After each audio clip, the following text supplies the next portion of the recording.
Olá pessoal, estamos iniciando então a nossa 10ª aula, falando aí sobre o tema comércio internacional, ok? Então, iniciando essa aula, falaremos aí sobre sistemas preferenciais, ok?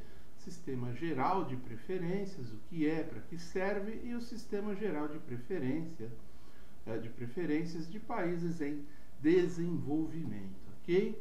Então, o que vem a ser esses sistemas gerais, né? Sistemas preferenciais aí são acordos celebrados para reduzir ou eliminar tarifas. Aquela tarifa que eu ofereço dentro de acordos firmados na OMC, que eu estendo a todos os países, né, de todo o mundo, em caráter recíproco, né, integração econômica.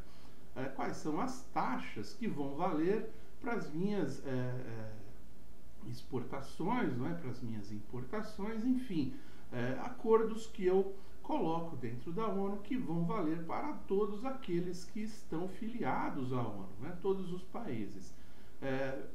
Pode ser um caráter recíproco, né? Integração econômica, pode ter também um caráter unilateral, instrumentos de acesso a mercados para países em desenvolvimento, ou seja, aqueles países que não têm nada a oferecer, mas mesmo assim se aproveitarão daquelas taxas, não é?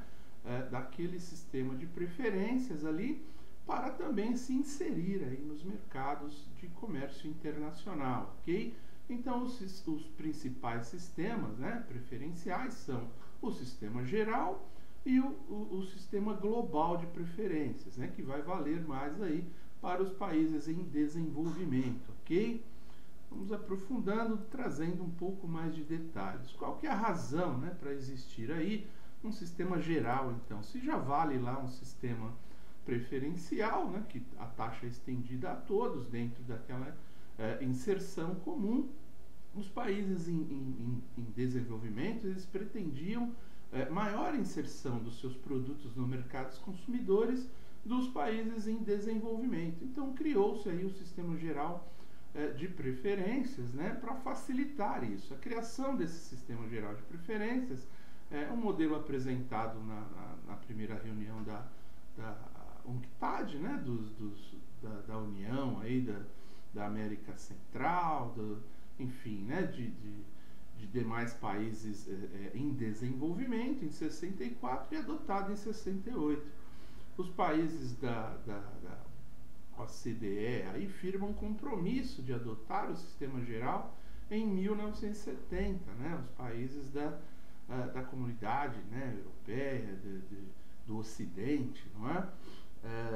Países signatários do próprio GRATT aprovam, né, um waiver em 71, não é? É tipo uma licença, né?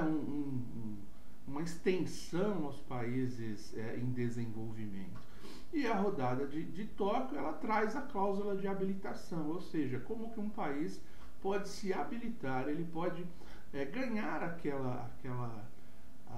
acesso àquelas taxas entre blocos, entre países, acordos que são firmados entre outros países, né, que estão lá valendo dentro da OMC, e que os países em desenvolvimento possam participar, né, mesmo sem oferecer nada em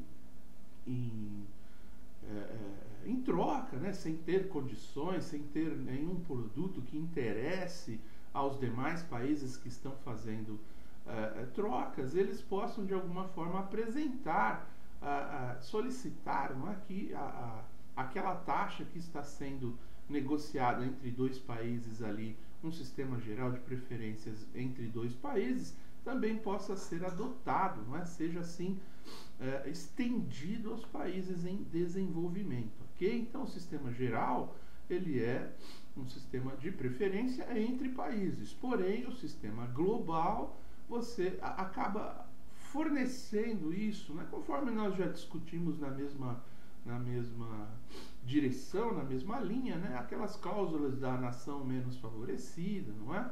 Então, assim, é uma extensão, uma ajuda aos países em desenvolvimento para que esses possam, então, solicitar aquela mesma condição privilegiada de acordo firmados entre países de países desenvolvidos para os países em desenvolvimento, ok? Muito bom. Quais são os objetivos, não é? Aumentar os ganhos nas exportações, né, desses países em desenvolvimento, é óbvio, promover industrialização e o crescimento econômico desses países, né, influência cepalina, né, e da UNCTAD aí, né, ou seja, de todos os países aí da América Latina, dos países em desenvolvimento, influência de Raul Prebisch, lá como a gente, ou Prebisch, né, como a gente já discutiu lá atrás, com os sistemas, né, de preferências voltados às trocas, voltados à comparação, não é? Voltada à relatividade, né, daquilo que é produzido num país. Eu posso deixar de produzir, mesmo um país em desenvolvimento não tendo a mesma competência que o meu mercado, mas eu posso importar aquilo e levar, né, o meu mercado para produzir aquilo que eu tenho mais competência ainda, ou seja, para facilitar a inserção desses outros países em desenvolvimento do comércio, né, do comércio internacional como um todo. Os mecanismos, né, a concessão de preferência tarifária, então aqueles acordos que são firmados, né, entre países em desenvolvimento, é estendido a países, acordos de países desenvolvidos, né, estendido a países em desenvolvimento, sobre determinados produtos, né, não precisa ser sobre todo o acordo que existe ali de blocos econômicos ou de livre comércio entre alguns países apenas, não é? E produtos também originários e procedentes de países em desenvolvimento, né? Também ali pode existir alguma coisa mais direcionada também entre os países em desenvolvimento e produtos, né, que são originários desses países também, para ser adotado, não é? Toda essa, não só em relação então aos países desenvolvidos, como também aqueles que são menos desenvolvidos, também aproveitar taxas de países também que estão num processo de desenvolvimento e que possuem acordos lá unilaterais com outros países, onde os demais também, na mesma condição, possam aproveitar, participar de alguma maneira daquele comércio, né, privilegiando o desenvolvimento econômico e o próprio crescimento do comércio internacional. As características desse sistema, não é? Normalmente o sistema geral ele é unilateral, autônomo e temporário, não é isso? Porque são sistemas que vão valer ali por um período até que aquele país se desenvolva e tenha condições de oferecer também algo em troca, não é? Porque o comércio é isso, né? Compra e venda, é uma troca. Precisa existir compensações dos dois lados, ok? O certificado de origem, não é? Ele é formalizado dentro desses países, naquilo que eles vão oferecer, naquilo que eles vão oferecer dentro do mercado internacional, aproveitando algumas taxas, alguns acordos unilaterais. Eles terão que fornecer aí um formulário, né, esse chamado formulário A, aí, com certificado de origem, que ele fabricou realmente aquele material, que a composição, né, originária daquele país. E o sistema geral de preferências na atualidade, ele tem problemas, né, assim como discutimos lá no Mercosul, na dificuldade de se implantar esse tipo de coisa, porque tem sempre aí uma questão protecionista, né, uma questão a ser discutida, porque para alguém aproveitar um sistema geral de preferências, né, um sistema global de preferências, o outro país tem que aceitar também, né? Não é simplesmente chegar lá, solicitar e a ONU concede, né? O país tem que de alguma forma participar, solicitar, passar por um processo, né, de aprovação, né, dos demais países desenvolvidos, enfim, estabelecendo período, né, certificado de origem, regra, uma série de coisas, não é? Então, os problemas em alguns países outorgantes, né, ou seja, aqueles países que devem autorizar a extensão, às vezes não autorizam por algum tipo de protecionismo também ali do próprio negócio que eles realizaram unilateralmente, não é? A redução global dos níveis tarifários. Então, quando as tarifas começam a ser globalizadas, todo mundo começa a adotar as tarifas de forma muito semelhante, muito parecida, o sistema global de preferências perde um pouco o uso, né? Porque você acaba sendo natural, sendo estendido já a outros países quando a redução global dos níveis tarifários ela ocorre de forma permanente, né? De forma distribuída, de forma global mesmo. Todos começam a reduzir e operar dentro de taxas comuns, né? Isso acaba um próprio efeito da globalização, não é? Prevalência de produtos não sensíveis aos países desenvolvidos, né? Ou seja, às vezes um país quer aproveitar aquele sistema geral, aquele sistema global, só que os produtos ali que ele oferece também não tem muita inserção, né? Assim, os países não têm muito interesse naquilo, então acaba sendo um movimento sem muita lógica, né? Sem muito aproveitamento, ok? Então o sistema geral de preferências ele acaba sendo ficando em segundo plano porque a questão da globalização, das tarifas, dos acordos de blocos, não é? Dos acordos unilaterais acaba suplantando, né? Acaba passando sobre essas condições que poderiam ser solicitadas dentro da ONU, ok? Muito bom. Os sistemas gerais de preferência no Brasil, né, como funciona? Então há uma emissão de certificado de origem, né, de formulário, exclusivamente pelo Banco do Brasil. Então quando alguém quer participar, não é, aproveitar uma empresa, não é, um empresário, um empreendedor, ele quer participar desse sistema geral de preferências, ele procura então esse certificado de origem no Banco do Brasil para conseguir oferecer, então, esse produto, ter acesso às taxas internacionalmente acordadas, né, do Brasil com os demais países dentro da OMC, enfim, para aproveitar isso, ok? É administrado pela SECEX, né, Secretaria de Comércio Exterior, do Ministério do Desenvolvimento, Indústria e Comércio, ok? Normatiza a aplicação, né, esse ministério aqui normatiza a aplicação do sistema geral de preferências no Brasil, né, conforme nós falamos, quem vai procurar esse formulário no próprio Banco do Brasil. Esse ministério também divulga e atualiza informações recebidas dos países outorgantes, ou seja, dos países que estão estendendo, não é, aquela taxa, aquele período, né, que outros poderão participar, aproveitando aqueles acordos unilaterais. O Ministério que vai divulgar, né, do Desenvolvimento, Indústria e Comércio, presta esclarecimento também às aduanas, né, outorgantes em relação ao cumprimento das regras de origem, ok? É a comprovação dentro desse certificado, os países, né, as aduanas, né, dos países outorgantes, aqueles que estão autorizando, eles recebem essas informações dos certificados de origem, as regras, o cumprimento dessas regras pelo Brasil, ok?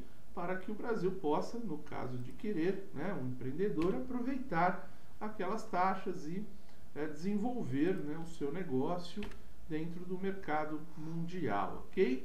O sistema global, então, que aí sim é aquilo que já é incluído, não são acordos multilaterais, né? São acordos que vão valer ali para todos os países, não é? Algo que eu vou oferecer geralmente aí entre os países em desenvolvimento, ok? Então, esses acordos gerais, né, o sistema global de preferências comerciais, ele é estendido, né, de países em desenvolvimento para todos os países em desenvolvimento e, por que não, aos desenvolvidos também, né? Acaba sendo global por isso, porque são mais abertos, né? Esses países têm mais interesse em participar do comércio internacional e por isso colocam as suas taxas lá num sistema global de preferências comerciais, ok? O histórico, né, foi concluído em Belgrado em 1988, entrando em vigência em 89, sempre com ratificações aí, né, inclusive o Brasil confirmando, né, a participação exclusiva, né, aos países em desenvolvimento, membros dos grupos, né, dos 77, que também esses grupos sofrem alterações, entradas, né, de outros países, enfim, são reuniões, são blocos, né, que se organizam, que conversam dentro da Organização Mundial do Comércio, vão formando esses blocos, essas associações, esses sistemas gerais, a participação de cada um, não é? Quais são as políticas, o que é exigido, enfim, tudo isso acontece dentro da Organização Mundial do Comércio, ok? Pretende ser um instrumento para a promoção do comércio entre os membros dos grupos, né? Então, é uma forma até dos países em desenvolvimento se ajudarem, né, para que o comércio internacional entre estes suba, né, entre esses países em desenvolvimento, esses que possam procurar ajuda entre si, não é, no desenvolvimento do comércio internacional, ok? Inclui ajustes relativos a medidas, né, e não tarifárias, barreiras não tarifárias, eliminação daquilo tudo que a gente discutiu que deve ser evitado no comércio mundial. Esses países vão entre si, né, porque eles têm uma condição de competitividade, né, com um pouco mais de igualdade, porque possuem uma certa tecnologia ali semelhante, não é? Um desenvolvimento social e econômico. Isso facilita, às vezes, então, a criação desses sistemas gerais de preferências que todos os países participantes, né, desses blocos, desses grupos, possam aproveitar, né? E tem o apoio aí da UNCTAD, né, que é mais uma dessas associações, né, desses grupos formados aí entre vários países, né, países da América Latina, países em desenvolvimento do mundo como um todo, ok? São grupos, são associações, formações, né, que as pessoas vão, que os países, aliás, né, vão se conectando, não é, para facilitar o comércio internacional e o desenvolvimento econômico de cada um e do grupo todo, óbvio, não é? Valem ainda as regras de certificado de origem, né, dentro desses acordos, do aproveitamento desses acordos, dessas taxas estendidas a todos. Ainda é necessário que seja comprovada alguma regra de origem estabelecida, né, dentro de cada acordo em si, né, certificado de origem do sistema global de preferências, emitido pela Confederação Nacional das Indústrias, no caso no Brasil, o Sistema Geral de Preferências e o Mercosul, né, atuação em bloco a partir de novembro de 2006, ou seja, o próprio Mercosul estende, não é, aqueles acordos, aquelas taxas que existem para alguns produtos por um determinado tempo a outros países que tenham interesse em participar daquilo, solicitam, né, a entrada, aproveitamento daquela taxa para fazer vendas, né, para o Brasil, enfim, para que o preço seja mais competitivo. Então o próprio Mercosul pode autorizar que o sistema global de preferências esteja aberto lá dentro das reuniões com os 77 países participantes do grupo lá, né, e os países que se organizam através da UNCTAD lá possam aproveitar todas essas taxas, né, a determinados produtos que são comum apenas dentro do bloco no Mercosul, podem ser estendidas a países em desenvolvimento também, dependendo do acordo, ok? A administração desse Sistema Geral de Preferências no Brasil, ela ocorre também pela Secretaria de Comércio Exterior, a SECEX lá, pertencente ao Ministério do Desenvolvimento, Indústria e Comércio, ok? Através do DENIT, né, do Departamento de Importação, Departamento Interno, enfim, né? O DENIT é um departamento pertencente à Secretaria de Comércio Exterior que cuida da administração dessas políticas, né? Dessas, não formula as políticas, ele apenas aplica, né? Ele apenas coloca à disposição aos interessados dentro do Brasil aproveitar aquelas taxas que são negociadas em outros blocos, não é? Em outras situações, por o Brasil ter, não é, a condição de país em desenvolvimento, ok? Muito bom. Vamos entrar então agora no assunto falando sobre as práticas desleais e como ocorrem as defesas comerciais, não é? Então, quais são as práticas desleais no comércio internacional? Vamos ver aqui, né, o dumping, vamos ver subsídios e outras coisas mais. Como são formuladas as medidas de defesa comercial, como se pratica, o que eu posso fazer, né, como é o antidumping, quanto tempo, as medidas compensatórias, não é? Assim, o que eu posso, o que o governo, o que eu vou conseguir de compensação e quando que eu posso, né, quando que um país, quando que uma indústria pode ter aí uma condição de salvaguarda por um período também, ok? A defesa comercial dentro da própria Organização Mundial do Comércio, né? Quando há lá algum ponto que se levantou uma controvérsia, então os países fazem a defesa dentro da OMC, dentro do Mercosul, a gente já falou um pouco, né? E até mesmo internamente, né? Dentro do Brasil, de políticas que são discutidas ali, que precisam ser discutidas, né? Ou que algumas indústrias, algumas empresas, alguns empreendedores tentam defender ou solicitar uma defesa em relação a outros, ok? Isso tudo é organizado, não é? E vamos discutir aqui como isso é organizado. Então, as práticas desleais do comércio, não é? São aquelas medidas que inviabilizam a concorrência em bases justas e leais, ok? Adotadas por governos ou empresas, ok? Como nós falamos, pode ser no âmbito nacional, no âmbito internacional. Constituem estratégias de domínio de mercado, não é? Empresas que têm uma saúde financeira mais forte, às vezes investe alto em períodos de vendas com preços inferiores aos preços de custo para ganhar o mercado, quebrar a concorrência, enfim, essas medidas, né, que acabam não sendo justas, não sendo leais, ok? As práticas desleais no comércio multilateral, né? Existe lá então no próprio GATT, como nós já vimos lá, o artigo 7 o artigo 6º, perdão, que vai tratar do dumping e dos subsídios, ok? Vamos aprofundar isso aqui aos poucos dentro do nosso curso aqui falando sobre esses itens.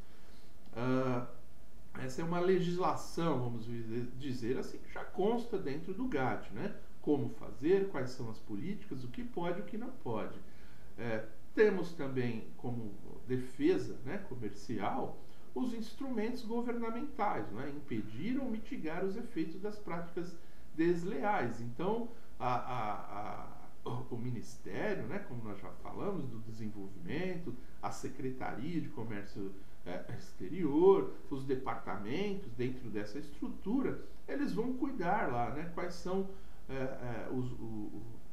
as medidas, né, do antidumping, quais são os direitos que o antidumping também qual é o período, como se comprova, né, também os direitos de compensação, né, os direitos compensatórios, como vão funcionar, quem vai pagar, se pode haver ali um subsídio ou não, enfim.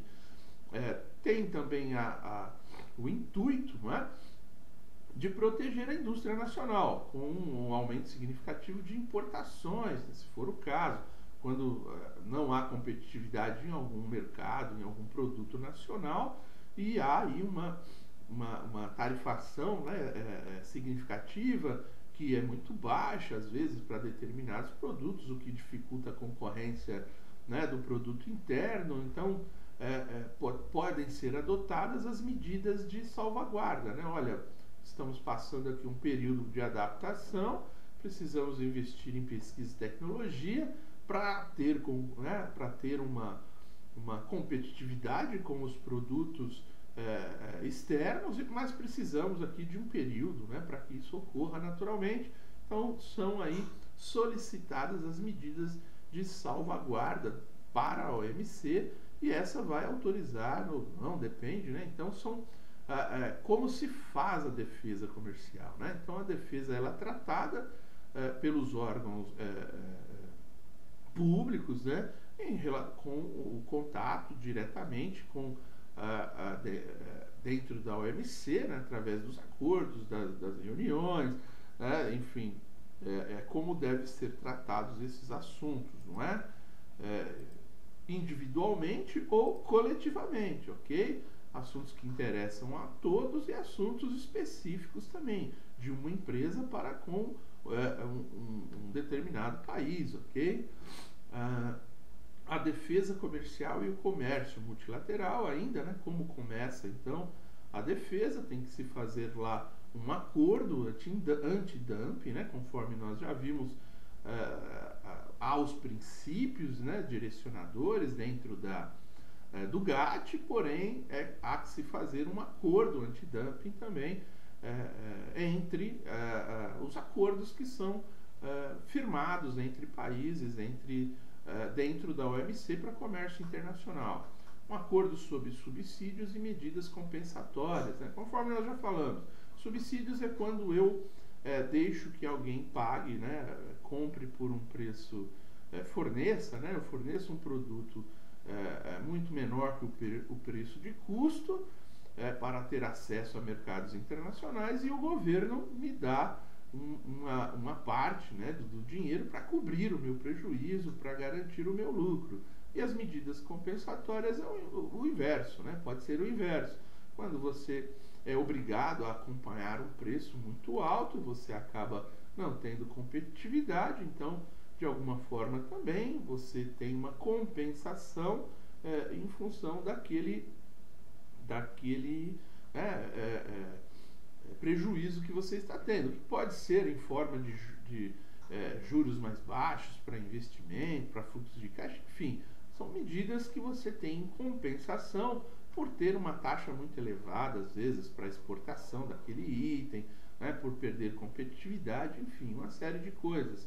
E os acordos sobre salvaguardas, esses não, esses são voltados para períodos específicos, né, de algum problema, né, social, um problema de uma safra, um problema de quebra de safra, enfim, né, que você precisa ter ali uma salvaguarda para evitar importação daquele produto até que você consiga estabelecer uma condição de competitividade, né?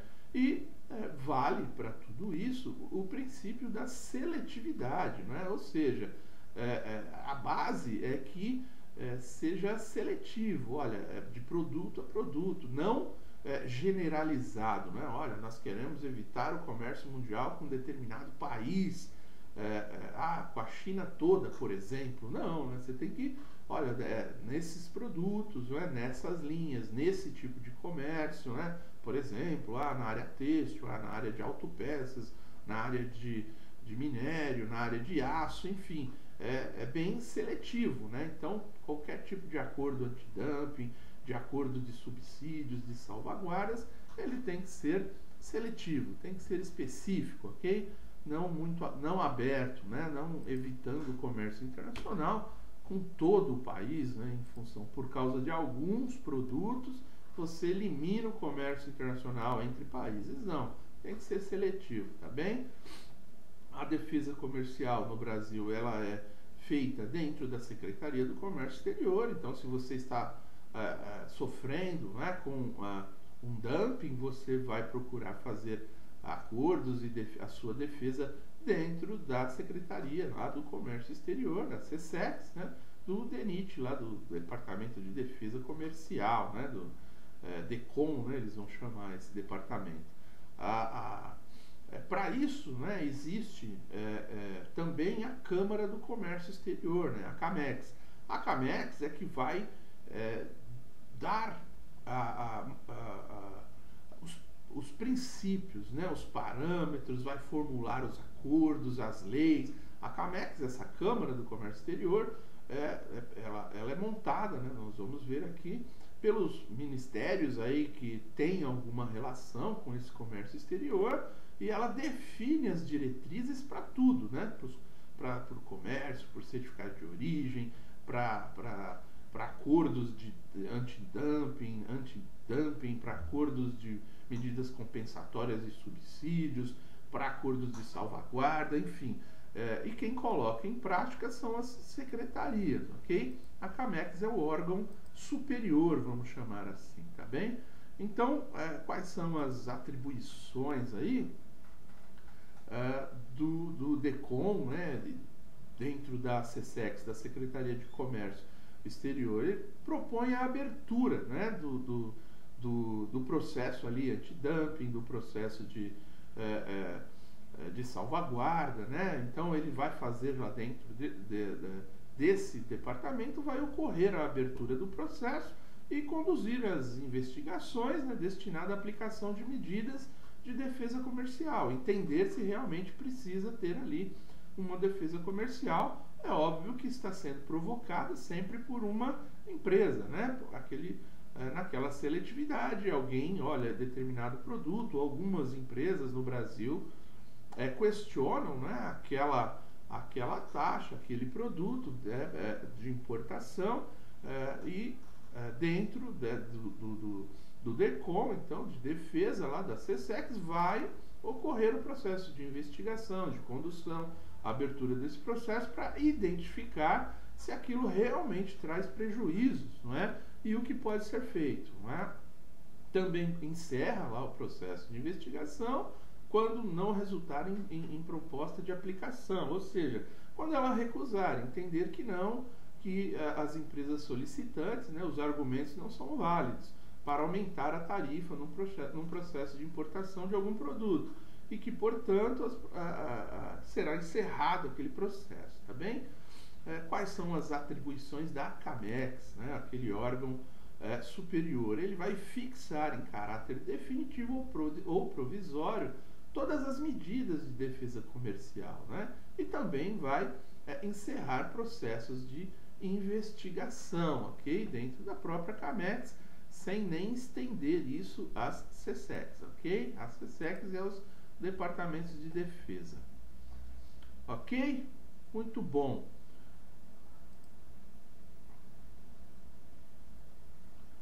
Nós vamos deixar aqui para falar de dumping numa próxima aula, para não ficar muito extensa aqui essa aula, ok? Até aqui eu agradeço, muito obrigado, até mais.